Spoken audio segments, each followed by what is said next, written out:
পাহাড়ি বাঙালি সবার জন্য একই ধরনের গুণগত শিক্ষা ও স্বাস্থ্যসেবা নিশ্চিত করা এই সরকারের দায়িত্ব বলে মন্তব্য করেছেন বৈষম্য বিরোধী ছাত্র আন্দোলনের কেন্দ্রীয় সমন্বয়ক হাসনাত আব্দুল্লাহ। সকালে বান্দরবানে আয়োজিত মত বিনিময় সভায় তিনি এমন মন্তব্য করেন।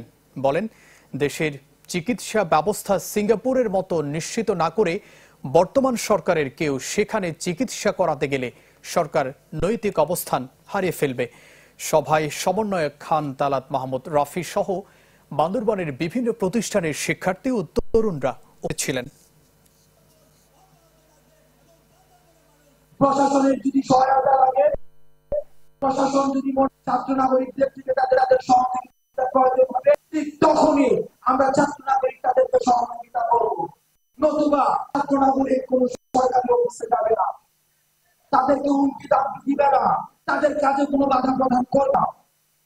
যদি কেউ সরকারি কর্মকর্তাদের কাজে প্রদান করে, কোন ছাত্র নাগরিক পরিচয় বাধা প্রদান করে, তাহলে তারা আমাদের মধ্যে কেউ না, তারা হচ্ছে দুষ্কৃতী। তাদেরকে